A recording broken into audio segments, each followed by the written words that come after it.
तुमची सरकारला काय अपील आहे तुमची?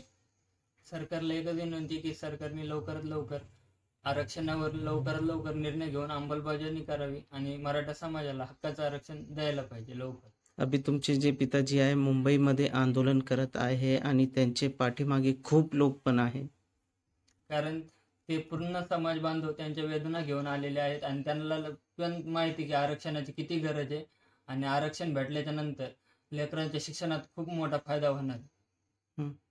सध्या घरची परिस्थिती काय? दादा कठोर अनशन पण करणार, पाणी पण सोडणार आजपासून. पप्पा 4 दिवस झाला, आज 4था दिवस आहे उपोषणाचा. पप्पा पण तिथं जेवलेले नसल्यामुळे घरी पण कुणी जेवणाची इच्छा व्यक्त करत नाही आणि कुणी जेवणाचं नाव पण घेत नाही. गेल्या किती दिवसापासून घरी जेवण बनवलेलं नाहीये? 4 दिवस झाले, आज 4था दिवस. पूर्ण सेंटेन्स. गेल्या किती दिवसापासून जेवण घरी बनवलेलं नाही? पप्पा जसे उपोषणाला बसले त्या दिवसापासून आजपर्यंत एकदा पण नाही बनवलं. एक वेळेस बनवलं पण खाण्याची इच्छा पण होत नाही. कडून काय अपेक्षा आहे तुम्हाला? सरकारने लवकरात लवकर अंमलबजावणी करावी आणि मराठा समाजाला हक्काचं आरक्षण द्यावं. तुमच्या गावात म्हणजे तुम्ही जिथं ज्या गावात राहतायत तिथं भरपूर ओबीसी समाजातले भरपूर लोक आहेत. त्यांचं म्हणजे काय म्हणणं आहे? त्यांचा काय पाठिंबा आहे का काय आहे? ओबीसी समाजाचा आम्हाला संपूर्ण पाठिंबा. आम्ही गावखेड्यातले ओबीसी सगळे एक मिळून राहतो, एक जीवाने राहतो. आणि आता मुंबईत अन्न पाणी जे बंद केलं त्याच्यासाठी आमच्या ओबीसी बांधवांनी पण खूप मोठी मदत केली. काय तुमच्या गावातले काही लोकांनी ओबीसी जे बांधव आहेत त्यांनी काय मदत केली आहे? काय त्यांनी इथून गावातून त्यांच्यासाठी अन्न आणि पाण्याची सुविधा करून त्यांना तिथपर्यंत पोहोचवली आहे.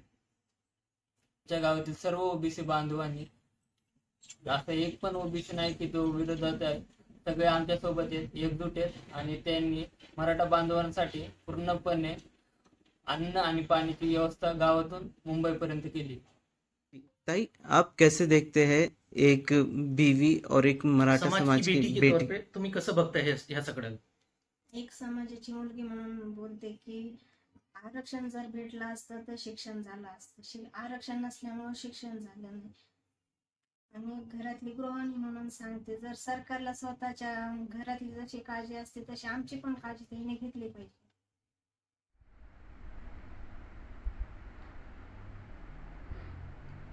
बेटी तुम्ही कधी बोलले त्यांची लास्ट?